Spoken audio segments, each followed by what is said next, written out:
क्या देश का नमक खाने वाले ही पाकिस्तान के वफादार निकले? देश विरोधियों की गिरफ्तारी की रफ्तार इतनी तेज है कि उनका नाम गिन पाना मुश्किल हो रहा है। अब तक 100 संदिग्धों को पुलिस हिरासत में रखा गया है, लेकिन 10 ऐसे जासूसों की कहानी देश को सुननी चाहिए। देश को तोड़ने वालों का चेहरा बेनकाब होना चाहिए। काले कपड़े में जो ये अपना चेहरा छिपाने की कोशिश कर रहे हैं, देश को इनकी सच्चाई देखनी चाहिए। पहला नाम है कैराना का नोमान। बहुत बड़ा जासूस निकला। नोमान 2017 से पहले 4 बार पाकिस्तान गया। उसकी बुआ और मौसी पाकिस्तान में रहती है। रिश्तेदारी की आड़ में नोमान देश के खिलाफ जासूसी करने लगा।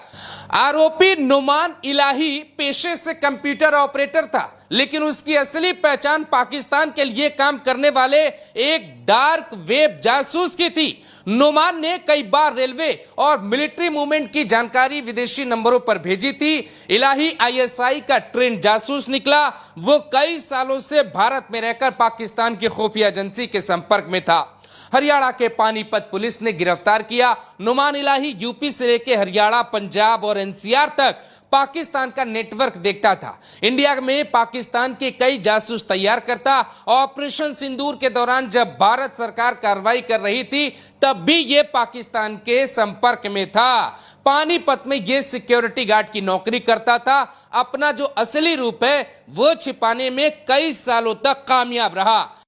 मेवात में 2 दिन में देश के 2 जासूस गिरफ्तार हुए। हरियाणा के मेवात का अरमान पुत्र जमील को गिरफ्तार किया गया है। अरमान के मोबाइल फोन की जांच में पाकिस्तान के 92 सीरीज वाले नंबरों से चैट, कॉल, फोटो और वीडियो मिले। अरमान के पास 2 मोबाइल फोन और 2 सिम कार्ड भी बरामद हुए।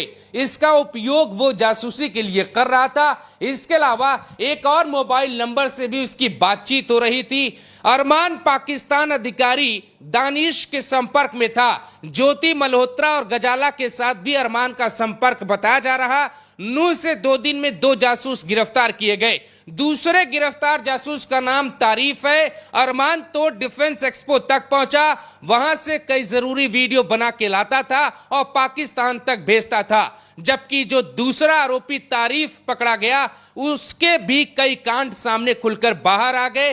वो भी अरमान की तरह ट्रेंड आईएसआई का जासूस निकला, जो भारत का नमक खा के भारत से ही गद्दारी कर रहा था। मोहम्मद मुर्तजा अली की गिरफ्तारी। जालंधर में हिल गई पंजाब पुलिस। पंजाब के जालंधर में ही देश का सबसे बड़ा दूसरा एयरबेस है, जहां पीएम मोदी ऑपरेशन सिंदूर के बाद गए। वहां की जासूसी करने के आरोप में पंजाब पुलिस ने मोहम्मद मुर्तजा अली को गिरफ्तार किया है। यहां आईएसआई का ट्रेंड जासूस बन गया था। इसके पास से 4 फोन, कई सिम कार्ड और कई अवैध दस्तावेज मिले। मुर्तजा बेहद बारीकी से आदमपुर एयरबेस की जानकारी देता, यहां तक कि उसने यहां से फोटो और वीडियो भी पाकिस्तान को भेजे। जबकि पंजाब की रहने वाली गजाला और यमीन मोहम्मद की कहानी भी चौंकाने वाली। सबसे पहले पंजाब में 2 जासूस गजाला और यमीन मोहम्मद पकड़े गए। पंजाब की मलेरकोटला पुलिस ने इन दोनों जासूसों को गिरफ्तार किया। इन दोनों की गिरफ्तारी के बाद सामने आया कि नई दिल्ली में पाकिस्तान हाई कमीशन में काम करने वाला दानिश उनसे मिलता, उनको पैसे तक भेजता, उनके वीजा बनवाता। ये बात जब खुली, यहीं से सारी कहानी पूरी खुलती है। इन्हीं दोनों गिरफ्तारियों के बाद ही पूरे नेटवर्क का पता लगता है, जिसमें ज्योति मल्होत्रा का चौंका देने वाला नाम मिला। यूपी के रामपुर से शहजाद गिरफ्तार। चौंकाने वाला खुलासा। उत्तर प्रदेश के रामपुर के एक बिजनेसमैन शहजाद को रविवार को स्पेशल टास्क फोर्स ने मुरादाबाद से गिरफ्तार किया। एसटीएफ ने बताया कि उसे राष्ट्रीय सुरक्षा से जुड़ी संवेदनशील जानकारी अपने आकाओं को दी है। वो कई बार पाकिस्तान जा चुका है और कथित तौर पे कपड़े और मसालों की तस्करी में शामिल था। इससे एक बात तो साफ हो जाती है कि देश भर में पाकिस्तान खुफिया एजेंसी का नेटवर्क है। उस नेटवर्क में भारी संख्या में देश के गद्दार शामिल हैं। ज्योति मल्होत्रा के तार दूर तक पहलगाम घटना में संदिग्ध हो सकती है। अभी तक कुल 15 से ज्यादा पाकिस्तान के लिए जासूसी करने वालों की गिरफ्तारी हो चुकी है, जिसमें सबसे चौंकाने वाला नाम ज्योति मल्होत्रा का है।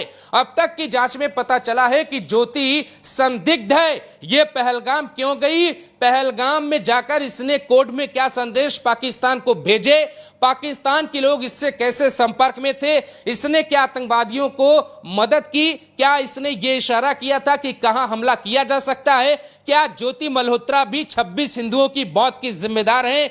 जिस हिसाब से देश के जासूस पकड़े जा रहे हैं उससे एक बात तो साफ हो जाती है कि पाकिस्तानी खुफिया एजेंसी कई सालों से पहलगाम जैसी किसी बड़ी घटना को अंजाम देने की कोशिश में थी, जिसमें उसका सहयोग ज्योति मल्होत्रा के साथ पकड़े गए ये देश विरोधी लोग कर रहे थे। लेकिन कैथल से देवेंद्र सिंह की गांव से देशद्रोह बनने की कहानी भी दिलचस्प आई। हरियाणा के कैथल जिले से पकड़ा गया देवेंद्र सिंह एक पूर्व सैन्यकर्मी का बेटा है। वो लंबे समय से पाकिस्तान के आईएसआई को गोपनीय सैन्य सूचनाएं भेज रहा था। देवेंद्र का संपर्क पाकिस्तान में बैठे एक हैंडलर से फेसबुक के जरिए हुआ। बदले में उसे हर जानकारी पे 5 से 10 हजार रुपए तक आते थे। पुलिस ने उसके मोबाइल लैपटॉप से कई संवेदनशील दस्तावेज और नक्शे बरामद किए। पुरी की यूट्यूबर प्रियंका सेनापति से भी पूछताछ जारी है। पुरी की यूट्यूबर प्रियंका सेनापति से भी जांच एजेंसियां कई सवाल पूछ रही हैं। दरअसल सितंबर 2024 में ज्योति मल्होत्रा पुरी गई थी। इसी दौरान वो प्रियंका से मिली थी। अब एजेंसियां पता लगाने की कोशिश कर रही हैं कि क्या प्रियंका को ज्योति की गतिविधियों की जानकारी थी या वो कुछ उससे बात कर उसके साथ कोई जानकारी शेयर की थी। यूट्यूबर नवांकुर चौधरी पर भी जांच की सुई घूम गई। यूट्यूबर नवांकुर चौधरी पर भी पाकिस्तान के लिए जासूसी करने के आरोप लगे। पुलिस इस मामले की जांच कर रही है और शक है कि ये भी देश के गद्दार हो सकते। पाकिस्तान की सफाई बाद में होगी, सबसे पहले देश के दुश्मनों की सफाई होनी चाहिए। अभी और चौंकाने वाले नाम आएंगे। धैर्य बनाए रखिए। हिंदुस्तान के दुश्मन हमारे आपके साथी चेहरा बदल कर रहते हैं। उनके असली चेहरे को बेनकाब करने का वक्त आ गया है।